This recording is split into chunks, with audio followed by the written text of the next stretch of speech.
하나님의 평안이 우리 모든 분들에게 있기를 축복합니다. 오늘은 열왕기상 19장 1절에서 12절 말씀을 중심으로 해서요. 영적 침체에 빠졌을 때라는 제목으로 말씀을 나누도록 하겠습니다. 우리 침체라는 말은 일상에서 우리가 자주 듣는 말이잖아요. 그리고 또한 겪는 현상입니다. 우리가 예상치 못한 일들을 당할 때, 특별히 그 아픔과 고난을 겪을 때 침체를 겪기 쉽습니다. 이 중요한 것은 침체를 겪을 때에 어떻게 극복하는가에 있죠. 영적 침체를 극복하는 것과는 좀 다른 이야기지만 그래도 일반적으로 이 침체에 빠졌을 때, 슬럼프에 빠졌다 말하는데 극복하기 위한 몇 가지 제안이 있더라고요. 좀 알면 좋을 것 같아서 몇 가지만 말씀드리면 혼자만의 시간을 가지라라는 거예요. 이 고요함은 이 침체를 극복하는 좋은 방법 중 하나라고 합니다. 친구들을 만나서 이런저런 이야기를 하면서 침체를 이겨내는 사람이 있겠지만 대부분 그건 스트레스 해소용이지 자기 침체를 극복하는 건 아니죠. 혼자만의 시간을 통해 내면을 다듬는 기회로 삼는 것이 필요하다. 그렇게 말합니다. 그리고 두 번째가 몸을 움직여라. 몸을 적극적으로 움직이는 것이 좋다는 거예요. 바깥에 나가서 빠른 속도로 걷는 것만으로도 침체를 극복하는 데 도움이 된다는 거예요. 우리의 몸과 마음이 밀접하게 연결되어 있기 때문이라는 거죠. 그래서 신체적으로 유쾌해지면 정신적으로나 또 심리적으로도 원기를 회복하는 데 큰 도움이 됩니다. 그 우울증에 좀 빠진 분들에게는 이것이 필요한 것 같아요. 계속해서 신체적으로 움직이는 거.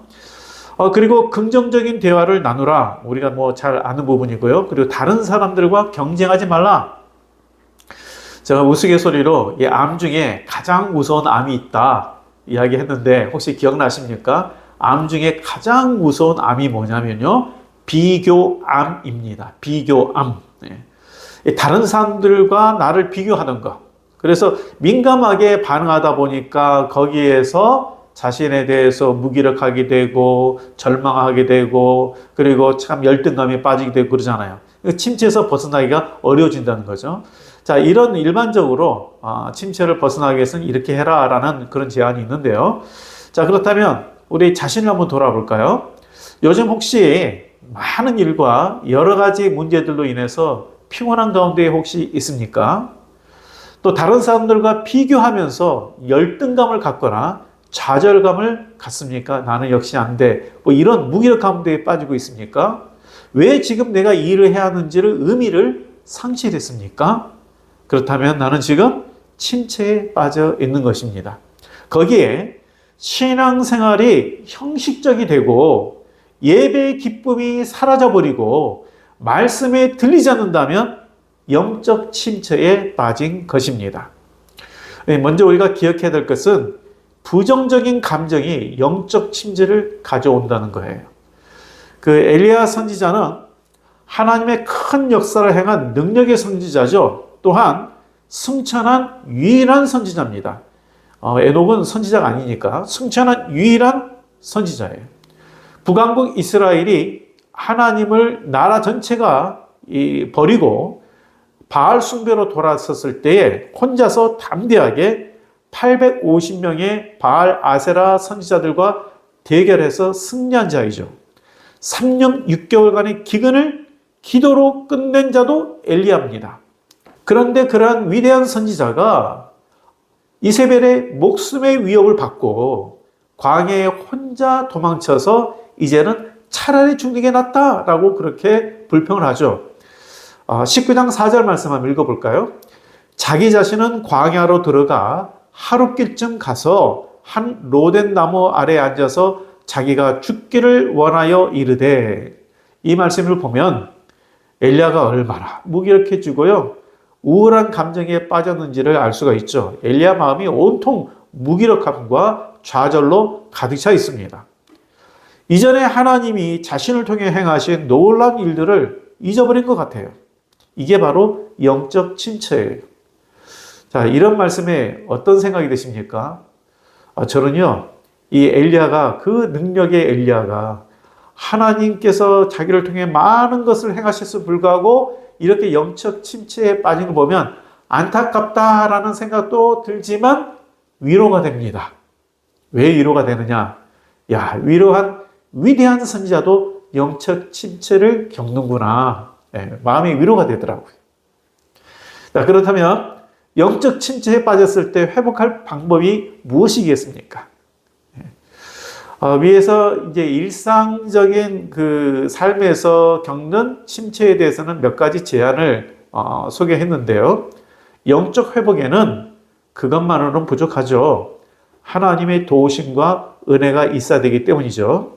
그래서 우리는 어쨌든 간에 하나님께 도우심을 받도록 우리는 하나님께 나가야 합니다. 그래서 먼저는 내 마음의 감정들을 있는 그대로 하나님께 말씀하세요. 뭐 두서가 안 받아도 상관없습니다.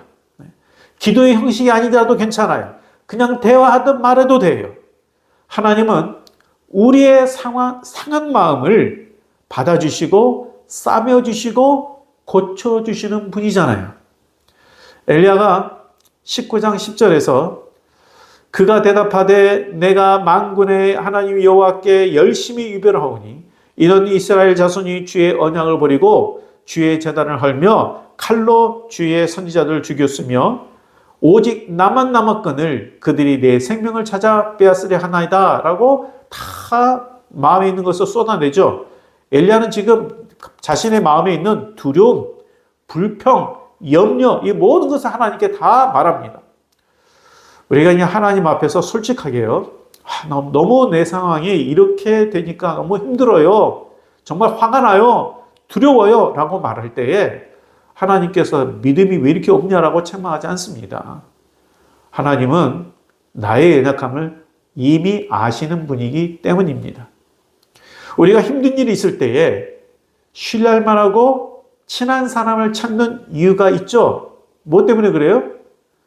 내가 해결받기 위해서가 아니잖아요.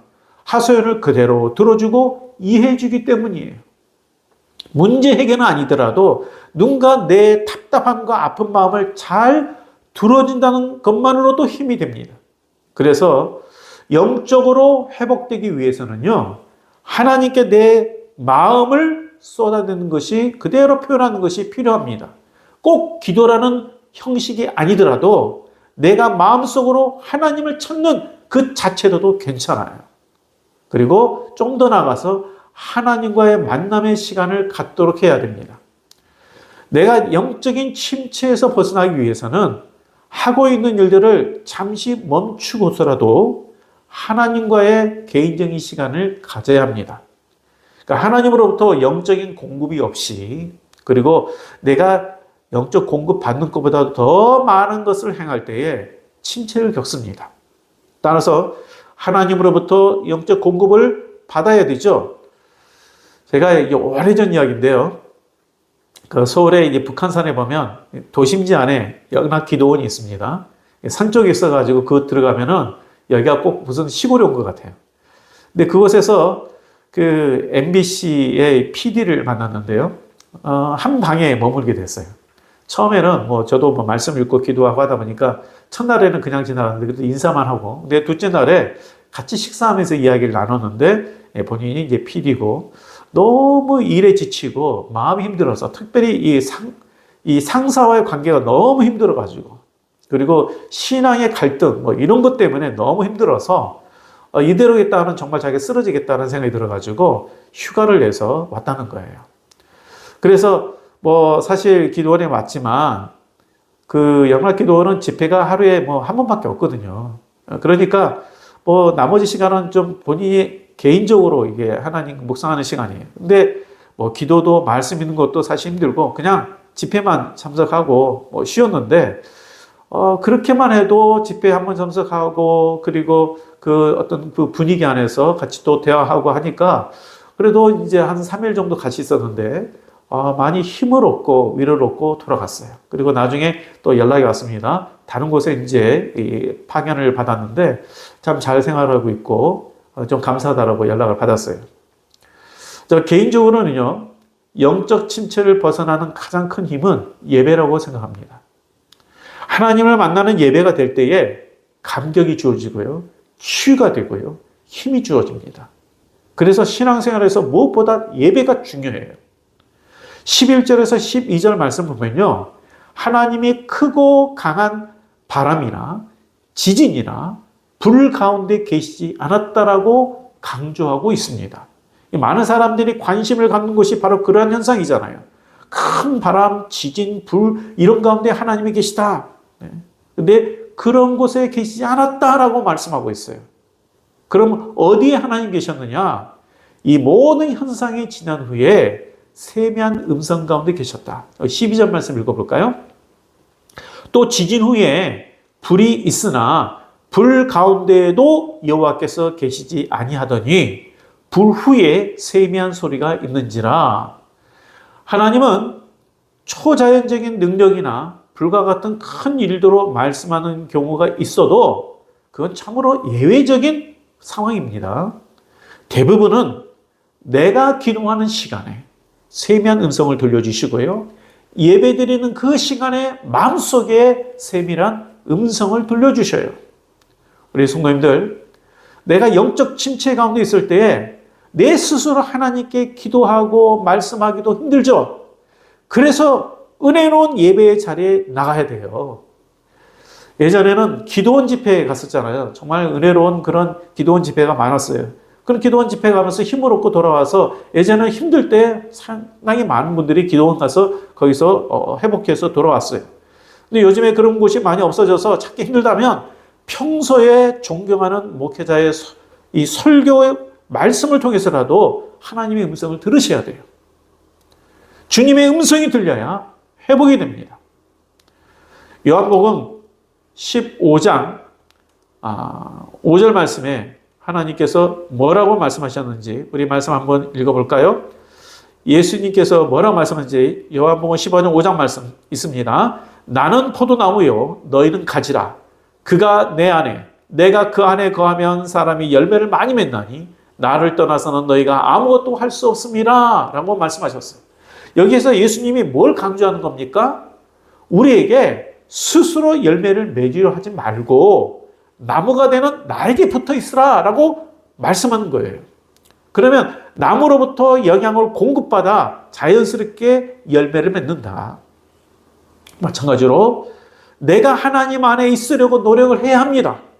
예배를 통해서 말씀을 통해서 기도를 통해 그분 안에 있으려고 해야 합니다. 특별히 예배를 통해 만남이 있어야 합니다.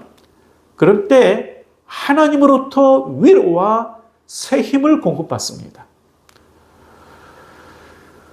우리 성도님들, 내가 주님을 떠나서는 아무것도 할 수 없다는 이 말씀을 꼭 기억하십시오. 내가 아무것도 할 수 없다라고 생각했을 때가 바로 그때가 우리는 주님 안에 더 있어야 할 때입니다. 하나님을 만나는 자리에 나가십시오.